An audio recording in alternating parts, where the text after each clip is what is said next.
Wow, would you look at that? I'm playing a game that's not a kart racer. Pikmin is an RTS game that was originally released for the GameCube in 2001. It has since seen re-releases for the Wii and Nintendo Switch, equipped with enhanced motion controls along with upscaled graphics for the Switch version. The story begins with our protagonist, Captain Olimar, who's flying through space on his way home from vacation. A comet collides with Olimar's ship, causing him to crash land on the Pikmin planet, or PNF 404 as it's known in the official lore. Olimar's ship parts are scattered throughout the planet, but that's not all. The planet's oxygen is very poisonous to Olimar, and due to his ship's damaged life support system, he only has 30 days to locate all of the parts and repair his ship so he can safely return home. This is done with help from the friendly creatures of the planet known as Pikmin. In this game, there are only 3 types of Pikmin. Red Pikmin, who are resistant to fire and deal 1.5 times more damage to enemies. Yellow Pikmin, who can be thrown into high places and carry bomb rocks. And blue Pikmin, who can breathe underwater. While the game gives us a generous 30 days to find all the parts, speedrunners have found ways to beat it in only 6 days. One of them is actually me, with a fairly respectable time on the Nintendo Switch All Parts category leaderboard. Having spent a ton of time speedrunning this game, I wanted to do something new, fresh, something that would test my skills. So here it is. Can you beat Pikmin on hardcore mode? Hardcore mode for a lot of games usually goes something like this. You play the game on an increased difficulty with extra limitations. If you die, that's it. Game over. You start from the very beginning. So I came up with my own set of rules, exceptions, and limitations. No Pikmin can die throughout the playthrough, nor can they be affected by any hazards they're not immune to. So if they catch fire or get caught in the water, you reset. Combat is inevitable, so you don't need to reset if a Pikmin gets munched on by an enemy, as long as you save them. All Pikmin must be plucked out of the ground as well before the day is finished and cannot be left behind. Why, Mommy? I'm a piece of you. Olimar cannot take any damage either. The game must also be completed in the shortest amount of time, which is 6 days. Since this challenge is purely for fun and entertainment, I allowed myself to reset to day 2 since day 1 is more of a tutorial level and has no hazards, enemies, or timer to finish the day. Also for context, I'll be playing on the Switch re-release of Pikmin. With all the rules set and explained, it's time to begin. I started with a fresh save file and went through the impact site. After the cutscene plays and we see the ship in shambles, I walked up a bit and was greeted by our first red Pikmin. I used this little fella to clear out some pellets, which are used to grow even more Pikmin. Once there's at least 10 Pikmin available, they can push the box blocking our path out of the way, revealing more pellets and our first part, the main engine. The main engine requires at least 20 Pikmin to carry it back to the ship, so before I grabbed it, I cleaned up all the pellets around me and got a max total of 25 Pikmin, so I could sit back, relax, and they could do all the work for me more efficiently. That's all for the impact site for now. Having the main engine back, the real game can begin. We can travel to the Forest of Hope. I call it that because it's the hardest level in the game to collect all the parts in one day. There are plenty of enemies, hazards, and RNG that stand in the way, so I knew I was going to have to be fast and extremely careful. The most optimal way to start this level is to take out all your Pikmin, throw one on the nearby red pellet posy, and move the rest over to the patch of grass behind the onion and try to find some nectar to turn as many of your Pikmin into flowers as you can. Flower Pikmin move much faster than leaf Pikmin, and it's imperative that you have nearly a full team of flower Pikmin at all times. Now that most of my Pikmin were flowers, I busted down the gate and begun my massacre of the local dwarf Bulborgs and pellet posies. While my Pikmin took back the pellets and corpses, I assembled a team of 8 Pikmin to start working on a bridge near a ship part, the Sagittarius. Because the Nintendo Switch has enhanced motion controls, I can throw Pikmin much farther than they were ever originally intended to be thrown. So this helps me avoid any Pikmin touching the water. Back at the base, I gathered the remainder of my Pikmin and continued my onslaught until I had at least 78 Pikmin planted. Then I let them work on busting down the next gate and took 5 Pikmin to work on another bridge that will complete the path for the Sagittarius. Returning to the fallen gate, I met up with the next member of my party, Yellow Pikmin. Using the pellets around me and yet another carcass, I had 17 Yellow Pikmin in hand, which is all I would need for the rest of this run. The Yellow Pikmin can use bomb rocks, which are needed to clear out stone gates and bramble gates. Past the stone gate, there are 2 spotted Bulborbs along with 1 dwarf Bulborb.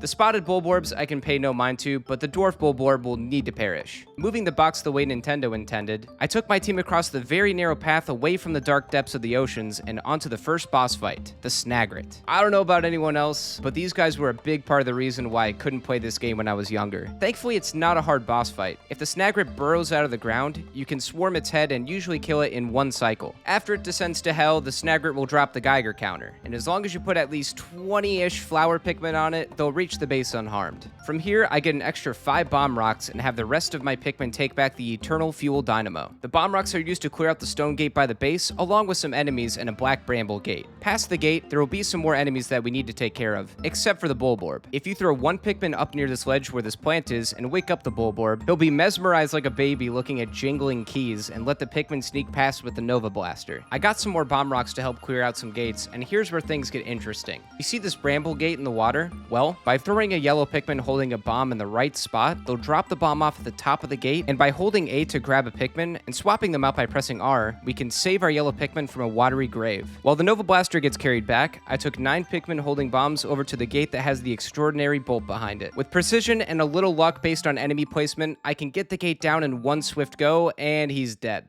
Yep. Just like that, the yellow leaf Pikmin became the first sacrificial lamb to reset my run. Back to the Forest of Hope. I busted down the wall, got my Pikmin numbers healthy, found the yellow Pikmin again, tore down the gates, pushed the box and moved past the water, and then... My leg! Dude, no way. Oh yeah, that's right. Pikmin can just randomly trip because they're silly little fellas. And this guy decided to trip right in front of the Snagret, got 8, and killed this run. You can recover a Pikmin that trips quickly by dismissing your Pikmin and recalling them, but sometimes it'll just be too little too late or bad luck. Buckle up, friends, because we're going back to the Forest of Hope. After a few more attempts, I finally made it back to the Extraordinary Bolt's gate and took it down in one go. I went back to the base to reassemble my team, took down the enemies near the Whimsical Radar and Extraordinary Bolt, and had some boys carry those back. Then I took the remainder of my Pikmin up to fight the next boss, the Armored Cannon Beetle. He's another easy fight. Right as he's sucking in air, you can throw a Pikmin into his hole, which will cause him to open up his weak point. From there, he can be killed in one cycle. This allows the Pikmin to carry back the next part, the Radiation Canopy. There's 2 parts left to go and plenty of time to spare. By this time in the day, both of the bridges have been built by the Pikmin I put to work earlier, so they can bring the Sagittarius back while the rest of my Pikmin grab the Shock Absorber. It wastes time to kill the Bulborb near it, and with a little finessing, you can break his ankles on the court while the Pikmin mosey on by. That's all the parts collected with no Pikmin lost and just a little time left to spare. 1 level down, 4 more to go. The Forest Navel is up next, and this level is far easier to beat in one day than the Forest of Hope. I took out all my red Pikmin and 12 of my yellow Pikmin. From there, I killed 2 fiery blowhogs and threw 2 red Pikmin on top of the bread bug while he carried back a pellet, so we'll have enough damage taken and die when they bring him back to the base since he carries the space float. 25 red Pikmin are thrown to work on the bridge near the gravity jumper, and the 12 yellow Pikmin I have will gather some bomb rocks from the pipe in the back.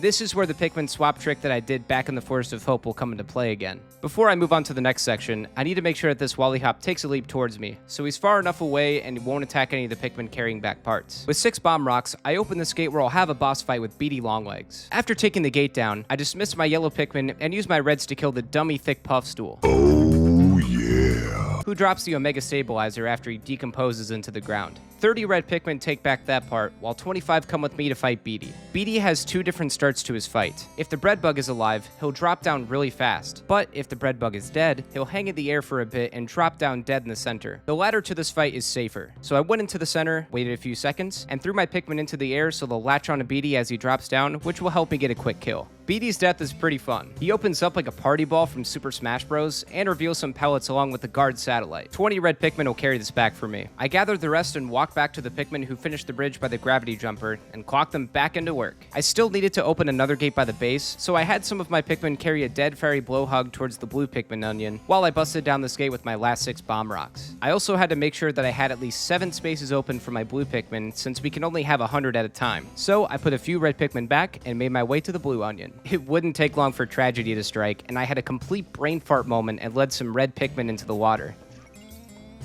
I wasn't paying attention. You know what that means. I eventually made it back to the Forest Navel right where I decided to take a literal dive and said hello to the 3rd and final member of my party, Blue Pikmin. I let my waterproof homie work on carrying some enemies and pellets back, and took 6 yellow and some red Pikmin over to this ledge. Here you can see that there's a pipe with some bomb rocks and a bridge that'll lead to another ship part. With the swap trick and enhanced motion controls, I can throw the yellow Pikmin down to collect the bombs, while launching the red Pikmin to the bridge so they can get to work. As long as I make sure to leave 1 red Pikmin with me so I can swap and throw my yellow Pikmin, I won't have to move from where I am and waste precious time. 2 bombs will take down this bramble gate, and after I dismissed my party, I got to work on getting my blue Pikmin numbers up. I need exactly 40, which which I can get from collecting all the nearby blue pellets and bringing back the fiery blowhog and the 4 shearwigs I killed earlier. While the blue Pikmin finished the cleanup, I headed back to the base to collect the space float, then put some red Pikmin away so I can get the rest of my blue Pikmin ready to go. I got my 40 blue Pikmin and let the others carry back the Omega Stabilizer. From there, I grabbed some nectar from the Honey Wisp to ensure that I didn't have any leaf Pikmin in my party. I took out the gate with the 4 remaining bombs and brought my Pikmin down to the lower section of this level. The yellow Pikmin will help finish building this bridge. And with my blue and reds, we carefully navigated through the fire geysers to collect the analog computer. The blue Pikmin carry it out of the water, and the red Pikmin will carry it back to the base. Easy peasy. Back over to the bridge, I used my blue Pikmin to open up a water geyser for me, and threw red Pikmin onto the section above. Red Pikmin aren't supposed to make it up here, but you know, blah blah blah, enhanced motion controls. Speaking of that, by standing in the right spot, calling your Pikmin, and moving the whistle cursor up to just the right angle, you can throw red Pikmin into another section they aren't supposed to be able to reach, so they can grab the Libra. The poor yellow Pikmin aren't really getting much out of their intended use. Sorry guys. Moving on, I took the 40 blue Pikmin to the water section to collect the anti-deoxin filter. While they carried that back, I distracted the 3 Wollyhops so they would stay out of the way. Waiting for the blue Pikmin to reach land, I threw 1 red Pikmin into the eye set of one of the fiery blowhogs to distract him. Then I replaced 18 of my blue Pikmin with reds and yellows and led them over to the last part, the Ionium Jet number 1. There was nothing left to do now but wait for the parts to be collected and make sure that every Pikmin was accounted for. Now it was back to the impact site. There's only 1 part to collect here. Along with that, this revisit will be used to increase my Pikmin numbers and get them flowered up and ready for the last full level. I started by taking out all my blue Pikmin and 5 yellows. The yellow Pikmin will once again be carrying bomb rocks to open up the stone gate and retrieve a pearl from one of the pearly clamps. This pearl is worth 50 Pikmin, so I had a few blue Pikmin take that back, while the rest are used to get the positron generator. With the part and pearl on their way back, I filled up the remaining spots of my team with red Pikmin so I wouldn't have to worry about plucking any out of the ground. After the part is collected, I made sure that all of my Pikmin were leveled up and ready to move on.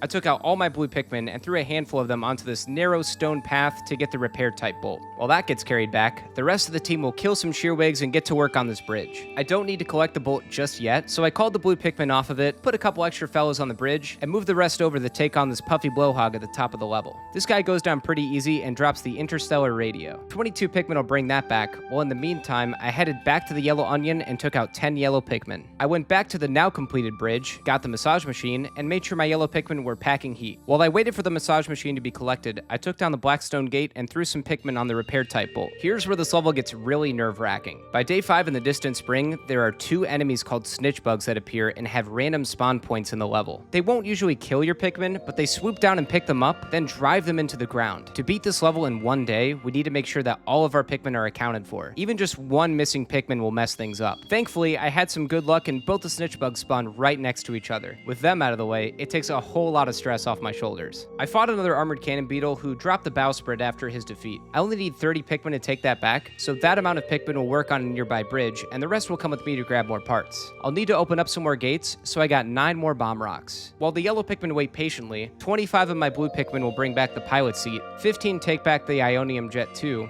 and the remaining 20 will grab the Kronos reactor. Once again, we utilize funny motion controls. At the right spot at the right angle, we can throw all of our blue Pikmin up to grab the part. Now, I use my yellow Pikmin to start opening up the gates, and my blues working on the bridge will take back the bowsprit. Everything was going according to plan, and I just needed to take my 10 yellow Pikmin over to grab the UV lamp and... over there, so we gotta be careful. I know one of them moved. Finally! So we have to be really careful. All right. They ask you how you are, you just have to say that you're fine. Oh my stars and garters. I didn't even notice that one of my yellow Pikmin tripped right in front of the shearwigs. I was so close to making it out of here too. There were only 3 parts left. Well, I guess it's time to go back.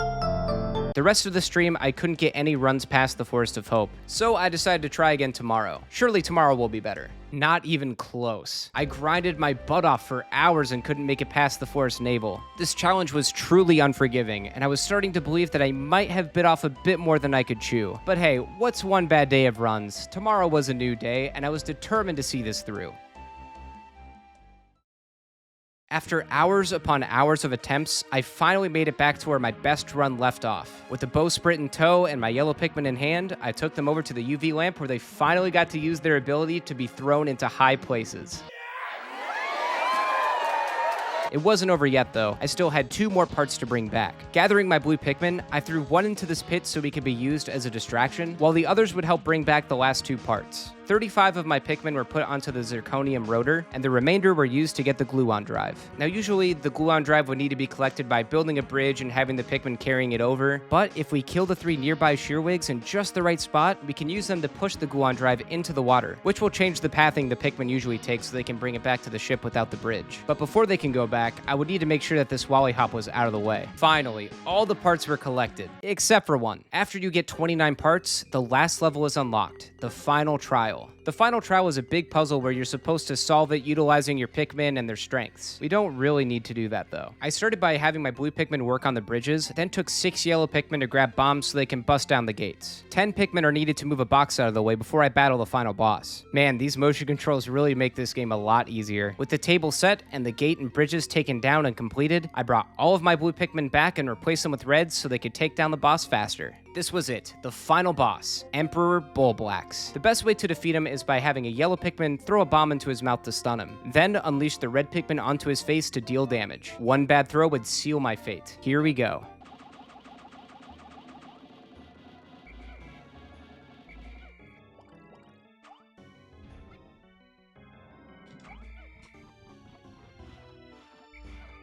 No! That was that. Honestly, I was feeling pretty defeated. I reset the day and tried again and ended up killing the Emperor with no deaths, but the victory felt so hollow. While I technically beat the game with no Pikmin deaths, it was segmented and not in the spirit of the challenge I set off to complete. 2 more times I would make it back to the Emperor, and each time, nerves, doubt, and hesitation got the better of me and left me feeling frustrated and disappointed in myself. I could have just uploaded the segmented run and called it a technical victory, but that would have been too easy. So, after getting knocked down, I got back up again.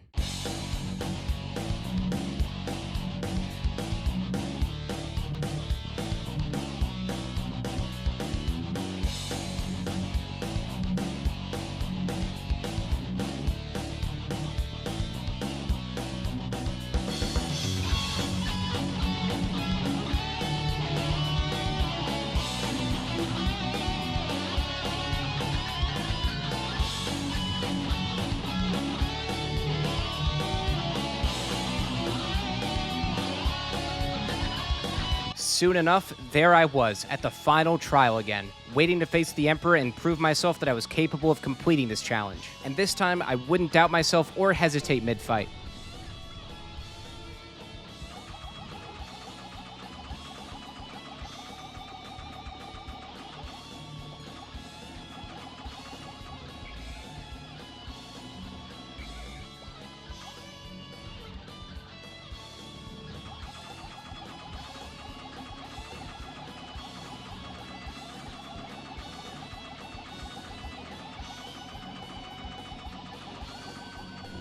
I did it, dude! Yes! Yes! That's right, dude! That's right, dude! That's me! I'm him, man! Let's go!